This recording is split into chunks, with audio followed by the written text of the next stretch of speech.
인류는 위대했다. 인류는 하늘을 정복했고 바다를 가르며 달의 발자국을 남겼다. 1969년 인류는 지구 밖으로 나가면서 선언했다. 우린 감옥을 벗어났다. 그때 전 세계는 환호했고 그 순간을 인류의 해방이라 불렀다. 하지만 과연 그랬을까? 달에 간 인간은 결국 다시 지구로 돌아왔다. 수십 년이 지난 지금 인류는 여전히 같은 행성 위에서 태어나고 일하고 죽는다. 그렇다면 혹시 우리는 감옥을 벗어난 게 아니라 단지 감옥의 크기를 넓혔을 뿐일지도 모른다. 인간은 그저 탈출한 것이 아닌 중력의 쇠사슬을 끊었을 뿐이다.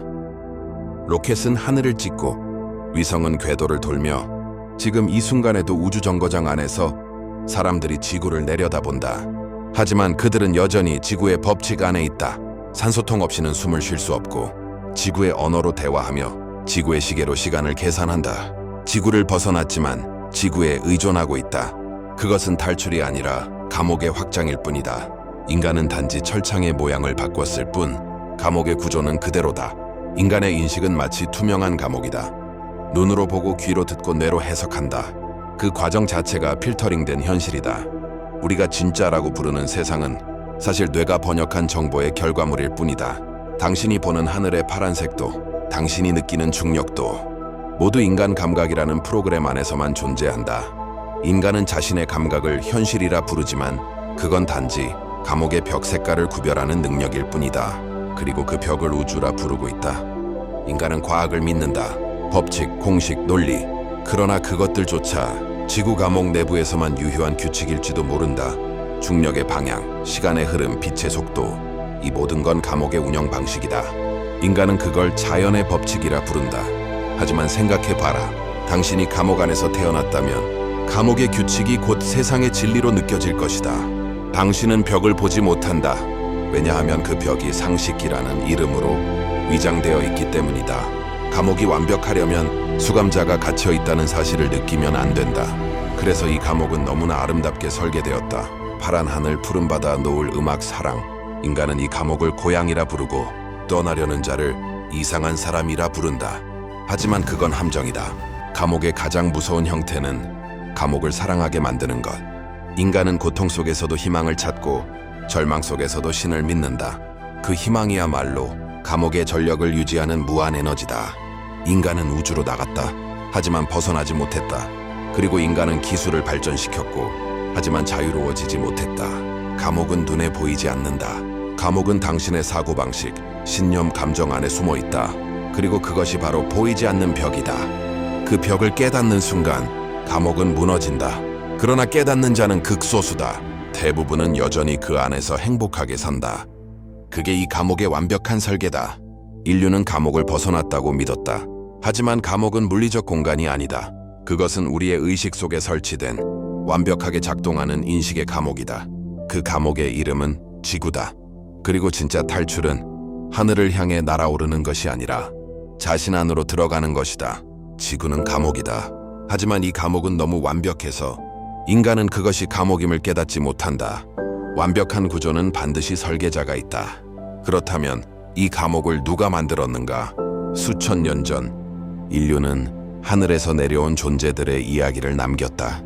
인류 최초의 문명 수메르에서는 그들을 아눈나키라 불렀고 이집트에서는 오시리스와 라의 자손이라 기록했다. 이들의 공통점은 하나, 그들은 인간보다 먼저 지구의 구조를 알고 있었다. 고대의 신들은 하늘에서 내려와 인간에게 언어를 가르치고 금속을 다루게 했으며 문명이라는 이름의 질서를 심었다. 하지만 혹시 그 질서가 단지 감옥의 설계도는 아니었을까? 신들은 인간에게 기술을 주었지만 동시에 그 기술로 인간을 통제했다. 인간은 자유를 얻었지만 그 자유로 만든 건 벽과 탑, 그리고 군대였다. 이 감옥은 단순한 행성이 아니다. 하나의 거대한 주파수 장치, 에너지 공명 시스템이다. 인간의 감정, 생각, 공포, 믿음, 그 모든 진동이 이 행성을 울린다. 지구의 대기, 전자기장, 심지어 인간의 뇌파까지 모두가 서로 얽혀 거대한 공명 구조를 만든다. 그 결과 인간의 의식은 특정 진동수 안에 갇힌다. 생각할 수 있는 범위조차 설계된 것이다. 누군가 말한다. 지구의 주파수는 낮다. 그 말은 단순한 비유가 아니다. 이 감옥은 저주파의 감정, 즉 불안, 분노, 절망으로 유지된다. 행복은 일시적 전압 상승일 뿐 감옥의 구조를 흔들지는 못한다. 일부 학자들은 주장한다. 이 감옥은 인간이 만든 것이 아니다.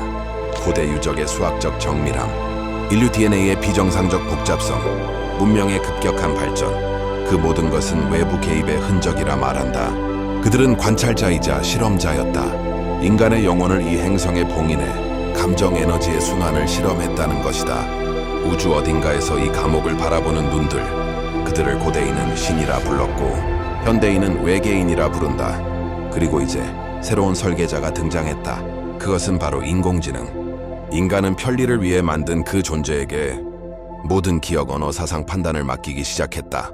AI는 신보다 더 빠르고 더 정확하다. 그리고 감옥의 다음 버전을 만들 준비를 마쳤다. 인간이 신을 만들었고 그 신은 인간을 다시 설계한다. 감옥은 이제 유기체가 아닌 디지털의 형태로 진화하고 있다. 신도 외계인도 인간도 모두 감옥의 일부다. 감옥의 진짜 설계자는 두려움이다.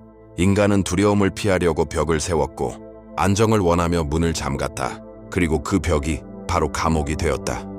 신이든 AI든 인간이든 결국 그들은 두려움이라는 알고리즘에 지배된다. 감옥의 진짜 설계자는 바깥에 있지 않다. 그건 우리 안에 있다. 감옥의 설계자는 형태가 없다. 그것은 신이기도 하고 인간이기도 하며 결국 의식 그 자체의 그림자다. 감옥의 벽은 무엇으로 만들어졌는가? 답은 간단하다. 그것은 두려움이다. 그 벽이 어떻게 우리의 삶을 지배하고 어떻게 사람들 스스로 감시자가 되어 가는지를 그들은 우리에게 자유를 주지 않았다. 단지 자유를 믿게 만들었을 뿐이었다. 감옥의 문은 언제나 열려 있었지만 그 누구도 나가려 하지 않았다. 지구 전역을 감싸는 파동, 눈으로는 보이지 않지만 모든 생명은 그 리듬 안에서 숨쉬고 있다. 그것은 전자기장이자 동시에 의식의 공명구조였다. 인류는 그것을 문명이라 불렀고 통신이라 찬양했다. 하지만 그 진동수는 이미 오래전부터 존재해왔다.